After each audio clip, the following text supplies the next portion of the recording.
Muy buenas noches a todos. Vaya semana de peajes hemos tenido estos últimos días a cuenta del plan de recuperación que España ha presentado ante Bruselas. El canon por uso, que es como le llaman, parece que llegará tarde o temprano. Pero no sabemos los matices hasta dentro de 2 o 3 años. Por ejemplo, ¿afectará del mismo modo al coche eléctrico? Es una de las grandes preguntas. Los vehículos enchufables gozan de muchos beneficios por ahora. Tienen ayudas directas, como los 7.000 euros del plan MOVES, menos impuestos de matriculación, la zona de estacionamiento de las ciudades gratuitas o baratas, la pegatina esa del ayuntamiento de todos los años casi exenta. ¿Pero compensa comprarse un coche eléctrico? Bueno, esta es la gran pregunta que hoy lanzamos en un alto voltaje dedicado al vehículo eléctrico. Fíjense en estos dos datos. De los 75.000 coches que se vendieron en España en abril, muchos menos que antes de la crisis, evidentemente, apenas 1.500 fueron eléctricos. 1.500 de 75.000. Y la razón puede estar en este mapa que vamos a ver de puntos de recarga. Muchos están en las grandes ciudades, pocos en las carreteras, fíjense, y muy pocos con respecto a las diferencias si los comparamos entre Francia e incluso Portugal, nuestros vecinos. Bueno, para saber si compensa un coche eléctrico, vamos a hablar con vendedores, con los propietarios de las estaciones de servicios, con las compañías eléctricas y con los usuarios de estos vehículos. Nos hubiera gustado estar hoy con Fernando Pina, miembro de la Asociación de Usuarios de Vehículos Eléctricos y sobre todo usuario habitual de un enchufable. Qué mejor experiencia que estar con Fernando en un lugar con un coche eléctrico. Pero vamos a intentar analizarlo desde aquí y vamos a ver cómo puede quedar esta solución de los vehículos alternativos.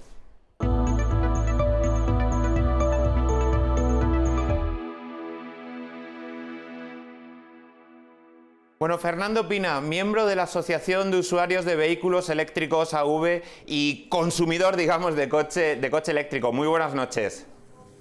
Buenas noches.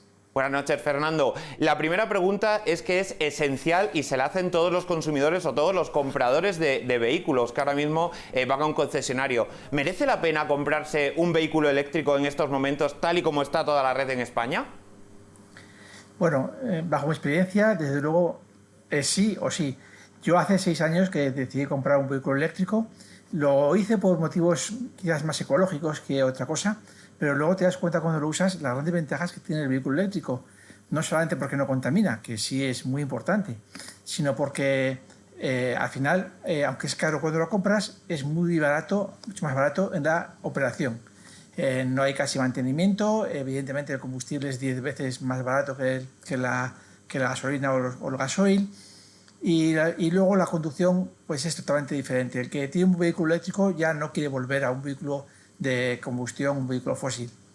Eso es verdad, Fernando. Yo no lo tengo, pero sí que he conducido alguno alguna vez y es verdad que la conducción es enormemente gratificante. Pero hay una duda, Fernando, que la gente tiene normalmente y que todo el mundo se pregunta. La gente tiene miedo a quedarse tirada, a que no tenga un punto de recarga cerca y por lo tanto no pueda llegar hasta su destino, sobre todo cuando salimos de las ciudades. Bueno, ¿esta realidad se da? ¿Nos podemos quedar tirados con un coche eléctrico o ya no ocurre? Te puedes quedar tirado con un coche eléctrico y con un coche de combustión, igualmente. Eso es verdad, eso es verdad.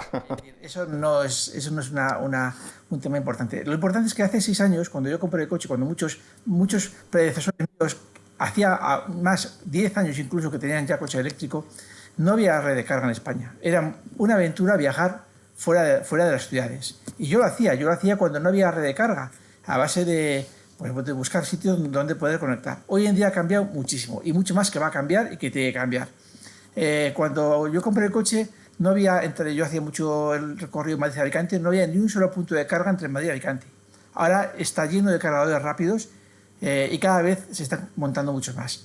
Piensa que un coche eléctrico sale de casa cargado.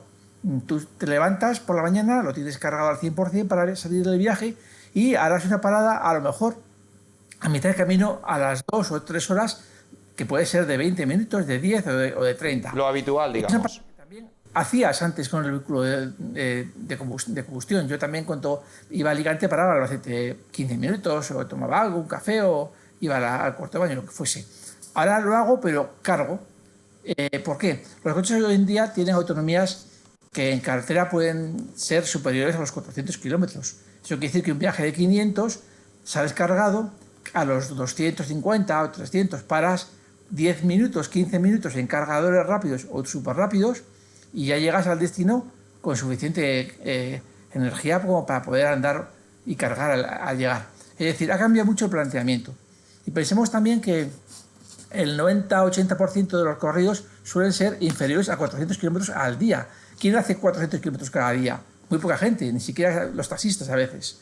Entonces, con nuestro vehículo eléctrico de 300, 400 kilómetros, que son la media hoy que se produce en Europa, tenemos para nuestro día a día. Y cuando hacemos un viaje largo, pues ese viaje largo paramos un ratito, no más de 15, 20 minutos, 30 minutos y llegamos al destino. O sea que no es ningún problema. Claro. La red es suficiente. Ahora la red está mejorando muy rápidamente, hay que decirlo. Eso es importante, esos 15, 20 minutos que en otras ocasiones tardamos en tomarnos un café, bueno, pues ahora lo destinamos a tomarnos ese café y a recargar el vehículo si hace falta. Buenas indicaciones, Fernando, pero hay, digamos, hay ayudas, hay bonificaciones, hay un amplio abanico de posibilidades para que la gente adquiera un vehículo eléctrico. ¿Qué más se le tiene que ofrecer al consumidor para que lo haga? Porque es verdad que por ahora las ventas son mínimas.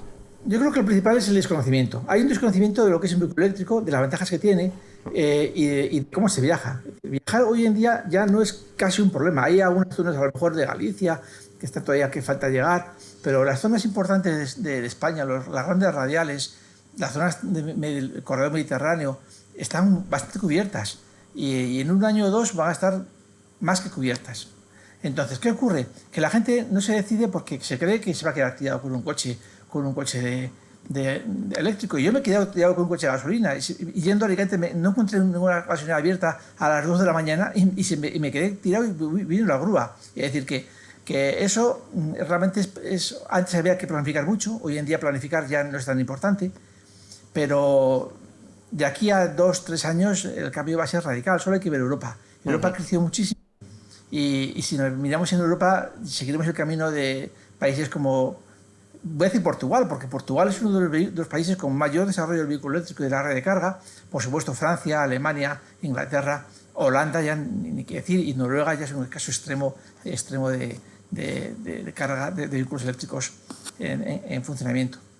Sí que es verdad, Fernando, es verdad que hay algunos países muy cercanos, como Portugal, lo veíamos en el mapa anteriormente, de puntos de recarga que nos pueden estar tomando la delantera, pero hay que perder ese miedo que muchos tienen, o que incluso, podemos decirlo, muchos tenemos, para por lo menos acercarnos y aproximarnos a cómo funciona el coche eléctrico, si hay puntos de recarga, que ya decías que sí los hay, no hay miedo a quedarse tirado en la carretera. Y es importante tu testimonio, es importante porque das en el clavo con respecto a lo que hay que hacer en el día a día del coche eléctrico, que es lo que la gente quiere saber. Fernando Pina, miembro de AV y usuario de vehículo eléctrico, muchísimas gracias por participar esta noche en Alto Voltaje. Gracias a vosotros.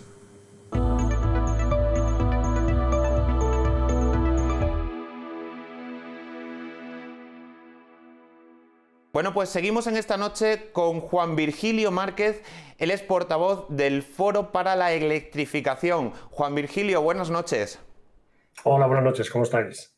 Te tenemos a ti porque, si no te importa que te tutee, porque la electrificación de verdad que es algo importantísimo en todos los ámbitos de la vida que nos va a venir en los próximos años. Está en los fondos de recuperación europeo, está presente en ese plan de recuperación y dentro de todos esos ámbitos, el del coche eléctrico, que es el que estamos tratando esta noche, es importante. ¿Cuál es el papel de la implantación del coche eléctrico dentro del objetivo de electrificación de España, que estemos todos enchufados? Pues sin duda, el vehículo eléctrico es una de las principales herramientas para conseguir llegar al nivel de reducción de emisiones que como país nos hemos comprometido a tener Europa, que Europa se ha comprometido a tener como continente y que necesitamos basarlo en la electrificación. La electrificación ahora mismo es la solución, es el vector energético más consolidado, más eficiente, que genera más competitividad. Y el vehículo eléctrico es una de sus principales herramientas. Tenemos que llegar a 5 millones de vehículos en 2030, teniendo en consideración que el año pasado más o menos se matricularon unos 20.000 vehículos y que tenemos unos 60.000 vehículos ahora mismo aproximadamente en nuestras carreteras. Hay que pisar el acelerador, ¿no? Es una necesidad para llegar a la reducción de emisiones, sin ninguna duda. Y Juan Virgilio, es verdad que el objetivo de 5 millones de vehículos eléctricos es muy interesante, pero ya con los que hay, ¿se está notando poco a poco esa reducción de emisiones, ese objetivo de ir acortando la contaminación que emitimos en un país como España? Sin ninguna duda, hay que tener en consideración que España es un país en el que el 80% de la población vive en ciudades y según datos que tenemos en diferentes ciudades, pues más del 80% de la población que está en ciudades está afectada por diferentes concentraciones de partículas, de óxidos de nitrógeno, óxidos de azufre, es decir, compuestos que no son beneficiosos para la salud. Por tanto, seguir aportando el vehículo eléctrico a nuestro componente de la economía, de nuestro componente doméstico, es algo que va a reducir las emisiones. Va a reducir las emisiones, pero además estamos viendo ya diferentes cifras, ¿no? El año pasado ya en Europa se matricularon aproximadamente 1,2 millones de vehículos y eso implicó una reducción de emisiones aproximadamente del 12%. Bien, es cierto que estamos en una coyuntura económica peculiar por la crisis sanitaria, pero es un indicador muy satisfactorio, ¿no? Y Juan Virgilio, es verdad que muchas veces nosotros mismos los españoles tendemos a autocriticarnos mucho, ¿no? En este caso, con datos objetivos, con datos que el Foro para la Electrificación tiene, ¿cómo nos encontramos frente a otros países? Pues España está, España ha sido pionero en muchos ámbitos, como todos ustedes saben, a nivel de energías renovables, a nivel de la calidad de la red eléctrica que tenemos. Somos el país que tiene las mejores infraestructuras, o uno de los que tiene las mejores infraestructuras eléctricas de Europa, por no decir del mundo. Y en el ámbito del vehículo eléctrico estamos, yo creo que en senda de despegue. Como decía, el año pasado se matricularon eléctricos por unos 20.000 y eléctricos enchufables, híbridos enchufables, perdón, otros 20.000 aproximadamente. Tenemos que agilizar todo lo que es la parte de la red de recarga, la Ley de Cambio Climático y Transición Energética que ha sido aprobada recientemente por nuestro Congreso de los Diputados ya prevé una serie de obligaciones para determinados tipos de infraestructuras de suministro, estaciones de servicio principalmente, dependiendo de la dimensión. España está en un ranking entre el 9º y el 10º puesto, tanto a nivel de parque de vehículos eléctricos como a nivel de estaciones de recarga, ¿no? Pero sin duda que tenemos que acelerar y sin duda que vamos a conseguirlo, porque el nivel de compromiso que tenemos como sociedad, el nivel de compromiso y de oportunidad que tenemos económico y que tenemos que aprovechar, tiene sin ningún tipo de duda el vehículo eléctrico como uno de sus protagonistas. El famoso Plan España Puede, que también ha sido publicado hace poco por el Gobierno, asigna el mayor contingente de financiación. El mayor programa estratégico que hay tiene que ver con la movilidad eléctrica, la movilidad del futuro, ¿no? Es decir, estamos comprometidos, tenemos infraestructuras, tenemos el conocimiento y simplemente hay que encajar todos estos esquemas, todas estas herramientas y seguir avanzando a un ritmo que, insisto, todavía estamos despegando, no hemos cogido velocidad crucero. Sí que es verdad que el objetivo es loable, es importante, que está en ese plan de recuperación, que hacen falta más puntos de recarga, aunque ya se están extendiendo y vamos a ver cómo evoluciona esta diseminación del coche eléctrico, del vehículo alternativo por toda España para conseguir esos objetivos. Juan Virgilio, portavoz del Foro para la Electrificación, muchísimas gracias por participar en Alto Voltaje en esta noche de coches eléctricos. Muchas gracias a vosotros, un abrazo.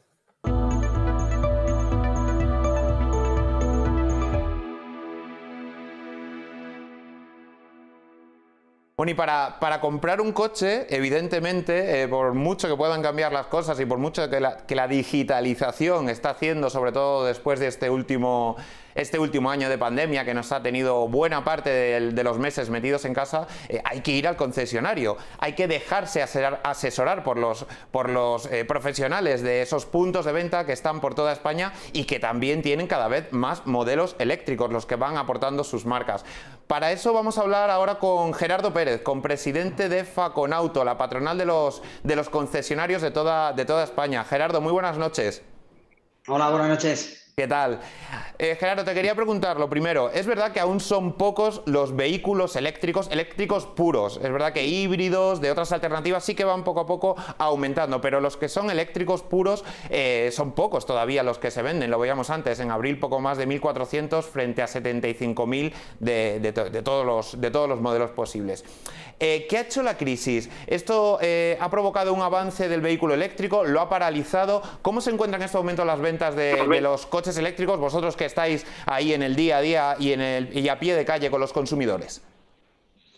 La crisis, como no, ha alejado el poder adquisitivo de los clientes de este tipo de vehículos.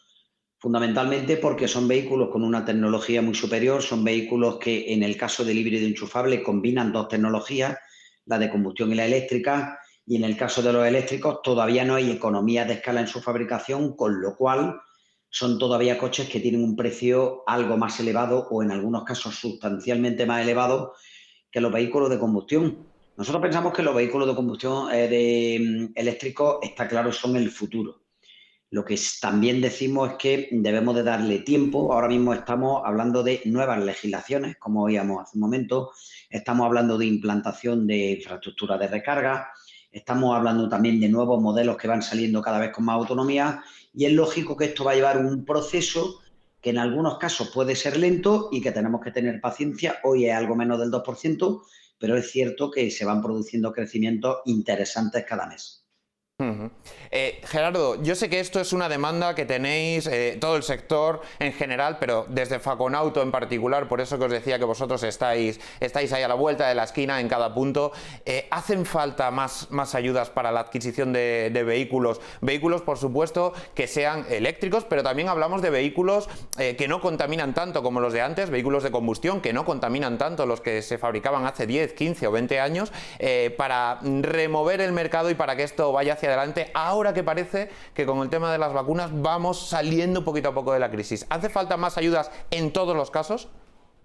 Bueno, yo creo que ahora con el MOVES 3 no hace falta más ayudas. Yo creo que el MOVES tiene perfectamente definido la ayuda para un vehículo eléctrico, para un vehículo híbrido enchufable y para los vehículos con menos emisiones. Ahora, ¿qué necesitamos? Necesitamos dar tiempo al cliente. El MOVES 3 tiene también presupuestos importantes para la infraestructura de recarga, pero una infraestructura que todavía tiene que instalarse en las ciudades y en las carreteras. Con lo cual hay que tener algo de paciencia porque el cliente poco a poco irá eligiendo este tipo de motorizaciones. El problema en España es que estamos apretando demasiado cuando el cliente todavía ni tiene interés, ni tiene posibilidad, ni piensa que algunos determinados vehículos de este tipo le sirven para su quehacer diario, con lo cual un poquito de paciencia, tener en cuenta que la curva de crecimiento va a ser algo más lento de lo esperado y a partir de ahí prepararnos para un crecimiento que será exponencial seguro en el futuro, pero que hoy por hoy todavía no a todos los consumidores les sirve. Yo os pongo un ejemplo. En un país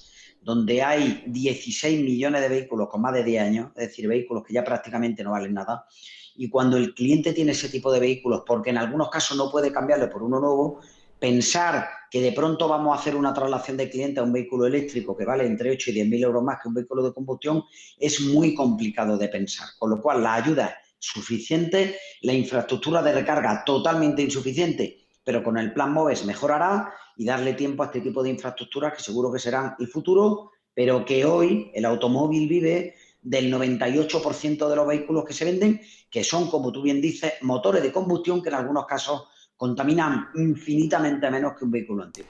Claro, Gerardo. Entonces, al final estamos hablando de que son los usuarios los que piden los coches eléctricos o también un poco los vendedores los que se animan o los que animan a esos consumidores a que si tienen dudas entre un modelo y otro lo asuman.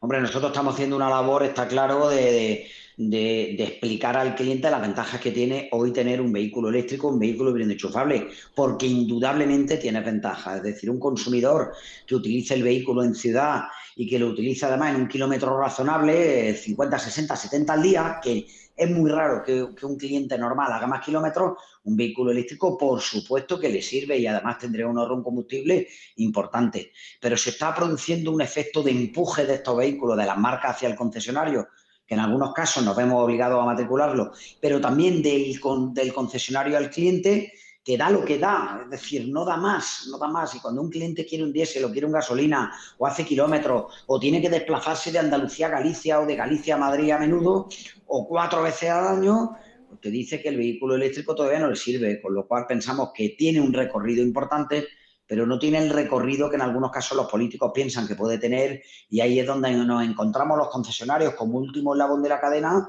en un aprieto, porque tenemos que vender para cumplir los determinados protocolos una serie de vehículos que desgraciadamente el mercado todavía no puede asumir. Como bien dices, Gerardo, vosotros sois los que estáis ahí a pie de calle y los que sabéis cuál es esta realidad de la venta de los coches en España, que ha sufrido una gran crisis, sigue sufriéndola, lo sé, me consta, y veremos a ver si poquito a poco vais y vamos remontando, porque nos va a todos en ellos la economía del automóvil en España. Muchísimas gracias por participar esta noche, Gerardo. Muchas gracias a vosotros.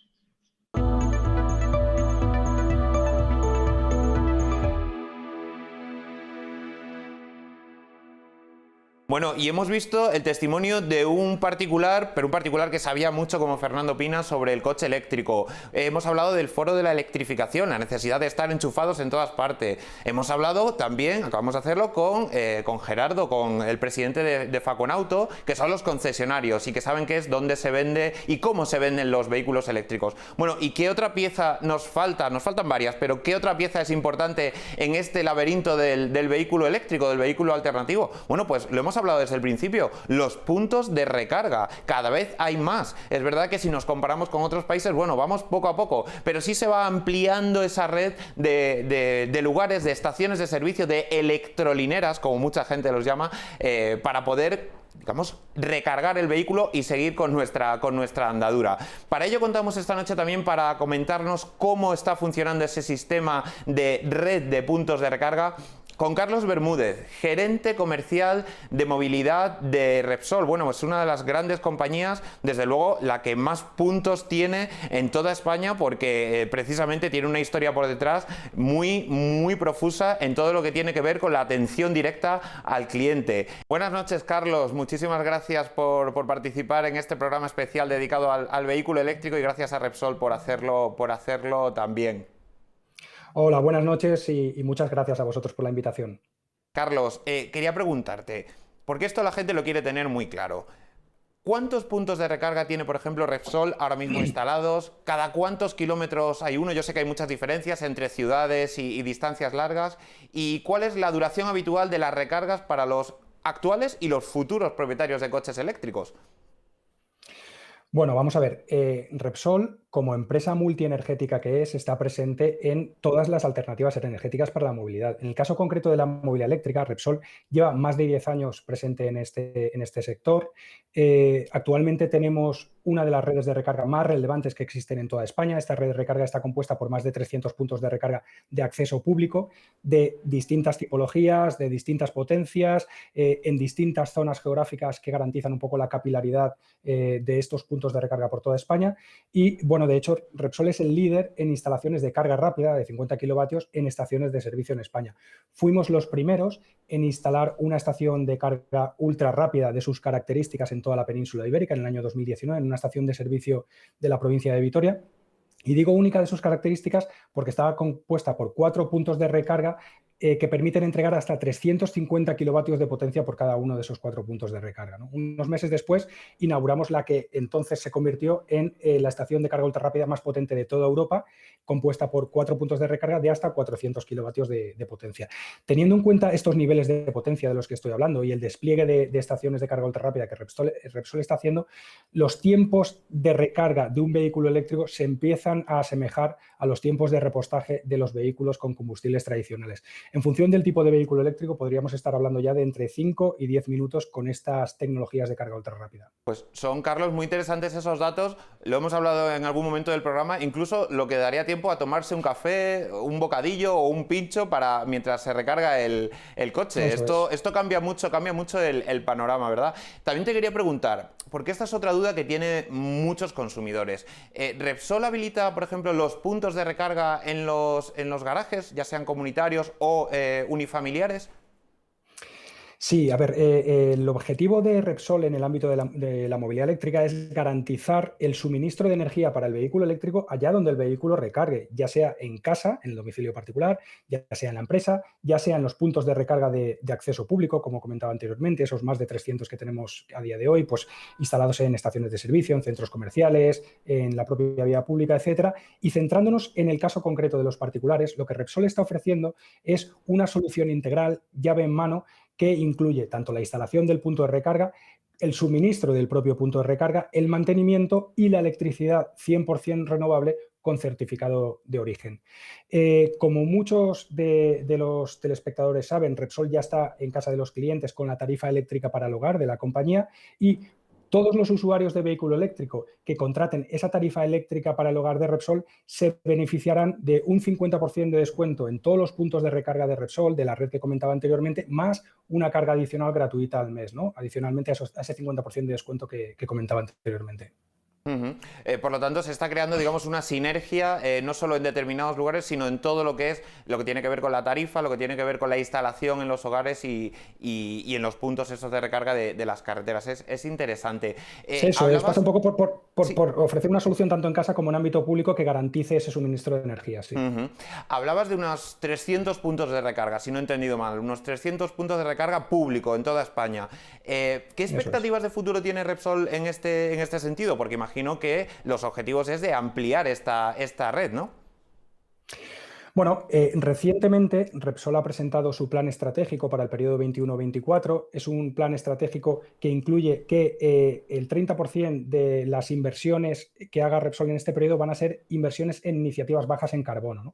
Y el plan de expansión de despliegue de puntos de recarga que acabamos de anunciar está enmarcado en dicho plan estratégico. El plan de expansión de puntos de recarga de Repsol pasa por instalar 1.000 estaciones de recarga en los próximos años, con unas características muy determinadas. 50 kilovatios como mínimo, es decir, de carga rápida hacia arriba, separados a una distancia de 50 kilómetros entre punto y punto, dotados de unos servicios auxiliares como zonas de restauración, zonas de baños, perfectamente mantenidos, operativos 24/7 y con condiciones preferentes para los clientes de Repsol, ¿no? Desde mi punto de vista, estas 1.000 estaciones de recarga que nosotros vamos a instalar, de alguna forma ya garantizan una capilaridad, ya garantizan una cobertura en todo el ámbito nacional y el suministro de energía para todos los usuarios de vehículo eléctrico en España.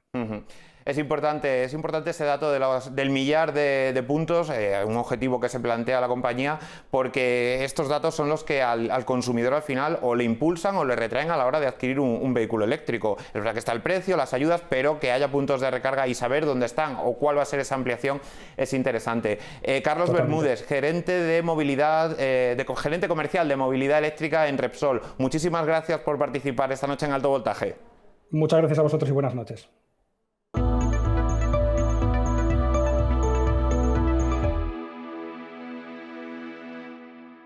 Bueno, y toda esta infraestructura de la que estamos hablando tiene detrás a las grandes compañías eléctricas. Y dentro de esas compañías están agrupadas, la gran parte de ellas, en AELEC, en la asociación que las aglutina. Para ello vamos a hablar esta noche también con su presidenta, con la presidenta de AELEC, Marina Serrano. Buenas noches. Buenas noches. Muchas gracias por invitarme a estar aquí. Muchas gracias por participar. Marina, una pregunta. ¿Está preparada España ahora mismo para hacer frente a la electrificación necesaria para impulsar el vehículo eléctrico en todo el país y de forma mucho más generalizada de lo que se encuentra hasta ahora, que ya es, pero imagino que necesita avanzar? ¿Estamos preparados para ellos? Bueno, esta es una pregunta que se nos hace muchas veces a las empresas eléctricas. Hablamos de movilidad, de que tiene que haber más vehículos eléctricos y se dice, ¿pero el sector eléctrico está preparado o no está preparado? Y la respuesta clara es que estamos preparados para abordar este proceso. Este proceso que tiene unos objetivos, ya habéis comentado que el PNI prevé 5 millones de vehículos eléctricos en 2030, de los cuales 3,5 prevé que sean coches, y esto realmente supone una demanda eléctrica no muy significativa, entre 2 y 3% de incremento de demanda. Y el sistema eléctrico está preparado para recibirlo y luego además tenemos que tener en cuenta que más del 80% o cercano al 80% en 2030 además esa electricidad es renovable. Se va a producir con fuentes renovables, por lo cual estamos contribuyendo a mejorar la calidad del clima y la descarbonización en nuestro país. O sea, estamos preparados y se nos abre un nuevo reto además porque el vehículo eléctrico cuando esté conectado para estar cargado y parado, va a contribuir también a la gestión y a la operación del propio sistema eléctrico, fundamentalmente a través de la carga vinculada por las noches. Por tanto, esta es uno de los elementos más de ese nuevo modelo eléctrico al que vamos. Efectivamente, Marina. Y sobre todo, ¿estamos preparados? ¿Sabemos sobre todo cuándo van a cargarse esos vehículos eléctricos, que pueden ser por la noche, que pueden ser en determinados lugares? La planificación energética es importantísima, como sabemos. Pero ¿en qué medida van a ayudar también en este momento o a partir de este momento esos fondos europeos y el plan de recuperación que yo no sé cuántas mil veces nombra al vehículo eficiente, al alternativo, a la electrificación. Bueno, es increíble, nos estamos leyendo estos días todas las páginas que hay y de verdad que es abrumador. ¿Cuáles son esos objetivos? ¿Se van a conseguir con los fondos europeos? ¿Y cuáles son un poco los años, el año o los años que podemos marcar como hitos para la implantación del coche eléctrico?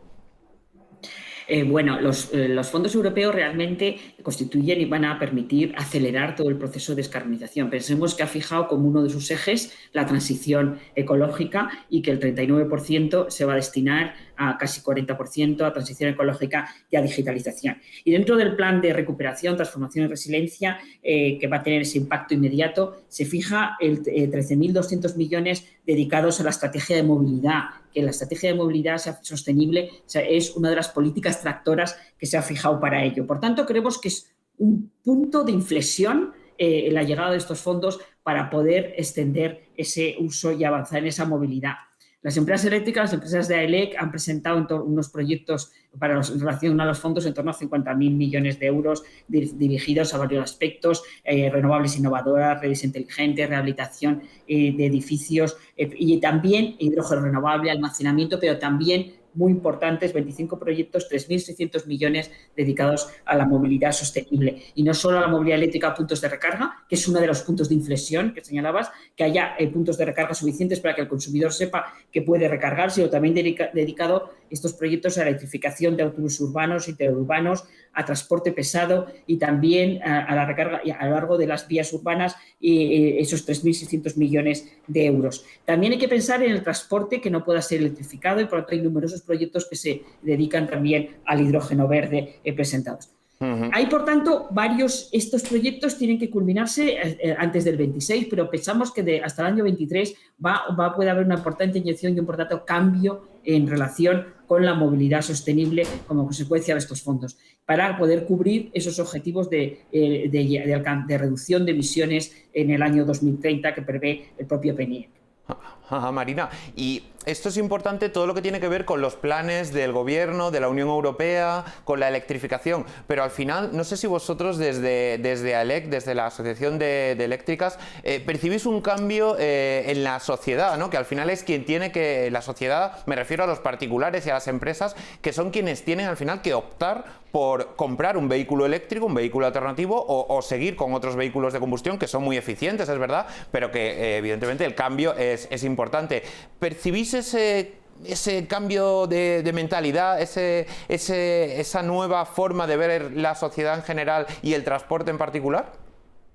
Efectivamente, como dices, el consumidor y los ciudadanos en sus decisiones de consumo realmente están al final, porque son los que tienen que tomar esas decisiones. Y que sí que creemos que, y bueno, lo vemos, yo no solo desde aquí, sino yo creo que cualquiera, desde la pandemia ha producido ese efecto de esa preocupación por tener una sociedad mejor, más resiliente, más preparada para estos fenómenos que nos abordan, iba a decir, pero realmente que irrumpen en nuestra vida de forma global.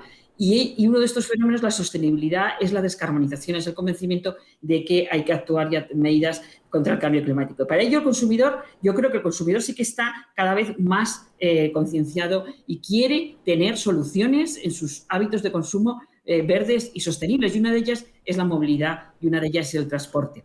Pero hace falta concienciación del ciudadano que quiera contribuir a tener esa sociedad mejor, pero también tiene que ser fácil. Tiene que haber vehículos y desarrollos tecnológicos que se están produciendo, todos los fabricantes están trabajando en esta línea, tiene que haber puntos de recarga y tiene que haber tarifas y precios adecuados para esa electricidad. Realmente creemos y vemos y percibimos ese interés por el vehículo eléctrico y por tanto tener un transporte y otros medios de transporte que contribuyan a la calidad del clima y a tener una sociedad más sostenible. Yo creo que las empresas tanto de los diversos sectores que nos ocupamos de diversos aspectos, y en este caso el sector eléctrico, tenemos que acompañar, tenemos que facilitar al consumidor que tome estas decisiones. Pero realmente la tarea de descarbonización y tener una sociedad mejor es obra de todos y todos tenemos que participar, empresas, consumidores, administraciones, gobierno. Y realmente sin ese convencimiento se podrán conseguir esos objetivos que son transversales y que afectan a todos los aspectos de la vida de los ciudadanos. Creo que hay un cambio y creo que se produce el momento necesario para poder avanzar en esta línea.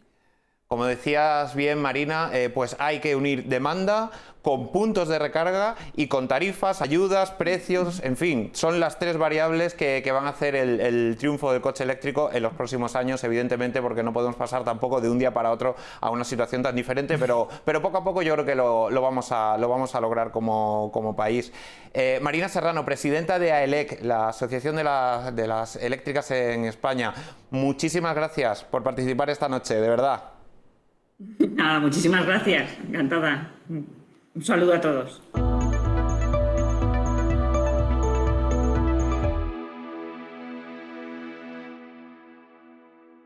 Bueno, y si ya es complejo por el desconocimiento que hay en torno a los puntos de recarga, cómo funcionan, cuál es el precio, cuáles son las ayudas de un coche eléctrico, no digamos aún más sobre un coche alternativo como es los que están autopropulsados con gas. También los hay, también son eficientes, también son ecológicos, también se encuentran en el sistema, no solo para particulares. Cada vez, no sé si se fijan un poquito en las carreteras y en las grandes ciudades, en los autobuses, cada vez hay más autobuses también de este tipo.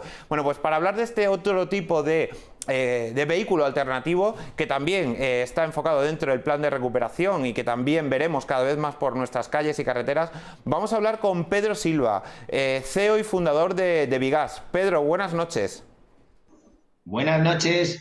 ¿Qué tal? Estaba comentando que si ya es de por sí complicado muchas veces entrar en el mundo del vehículo eléctrico, cuando hablamos del vehículo propulsado con gas, claro, pues también hay más dudas, vamos a reconocerlo. Dudas y mitos, ¿verdad? Vamos a ver si podemos desmontar algunos de esos mitos que existen en torno a este tipo de vehículos, en torno a los precios, en torno a la recarga que pueda haber y también en torno a los problemas, los supuestos problemas con los motores. ¿Podemos desmitificar todo esto que está en una parte de la sociedad?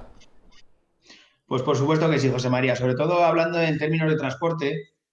Para tener un transporte más viable económicamente y ecológicamente, la solución que presenta el autogás como combustible alternativo, pues principalmente es la facilidad en su repostaje, porque ahora mismo hay más de 700 puntos de recarga en toda la red española, la facilidad de ese repostaje porque el combustible es como si estuviéramos repostando una gasolina o un diésel, es decir, es muy fácil para el usuario. En la parte económica, que nos movemos en torno al 45-50% de fluctuación a mejor precio en el autogás respecto al diésel. Y en cuanto a la seguridad de su uso, es un combustible pues que lo encontramos en cualquiera de los 700 puntos a nivel público de estaciones de servicio. Eso conlleva que tiene que ser un combustible el cual proponga todas las medidas de seguridad habidas y por haber para su utilización. Y Pedro, ¿qué expectativas hay de cara a los próximos años con este tipo de vehículos alternativos? Bueno, pues mucha por esta facilidad de la que hablamos de obtener el combustible y más cuando ahora mismo ya estamos trabajando en proyectos con las grandes empresas energéticas en que este combustible venga de generación bio. Eso lo que producirá será una huella neutra de carbono que ayudará a reducir muchísimo la descarbonización de las ciudades, ¿no? y que los vehículos cada vez emitan menos emisiones, a la par que, bueno, pues lógicamente ya por las bondades del combustible ya tienen unas bajísimas emisiones de partículas y de dióxidos de nitrógeno que son muy perjudiciales para la salud. Pedro, yo te voy a contar una experiencia que tuve hace un tiempo cuando fui a adquirir un vehículo para hacerte la siguiente pregunta. Tuve la experiencia de que quería comprar un vehículo híbrido, me ofrecieron uno eléctrico o la alternativa de los de gas, ¿no? Me dio la sensación, no sé si esto es así, esta es la cuestión que te quería plantear, como que hay competencia entre los diferentes vehículos alternativos. ¿Esto es así o no tiene nada que ver porque cada uno está pensado para un tipo de consumidor o de utilización? Sin duda, todos tenemos un hueco en este mercado. Es decir, apostamos por la neutralidad y, como bien has dicho antes, cada combustible está pensado para cada uso en los vehículos, ¿no? Por ejemplo, en los turismos, por supuesto que se va a implantar más rápido la electricidad como medio de propulsión. Los vehículos de gas natural o de autogás, como los nuestros, pues serán vehículos para más largo recorrido, porque obtenemos más autonomía con estos combustibles. Y luego, de cara al transporte, pues seguramente lo que más peso tenga ahora mismo sea los vehículos propulsados a gas, entiéndase por gas natural o por nuestro combustible, el autogás, ¿no? Y más con la repercusión que tendrán el biopropano, en nuestro caso, para esa transición hacia el año 2050. Pues interesante también ver cuáles son las diferentes posibilidades de ese abanico de vehículos alternativos que existen y que se implantarán más posiblemente en los próximos años aquí en España. Pedro Silva, fundador y CEO de Bigas, muchísimas gracias por participar esta noche en este alto voltaje especial dedicado a los vehículos alternativos. Muchas gracias a vosotros, buenas noches.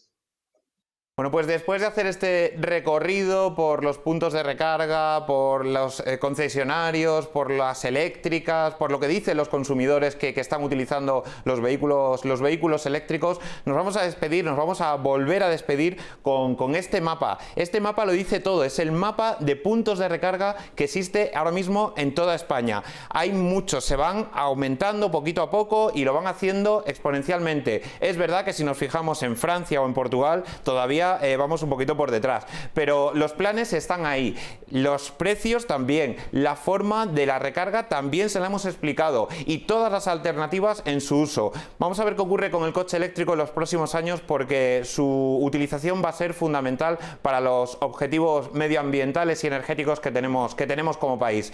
Buenas noches y les espero en el próximo Alto Voltaje.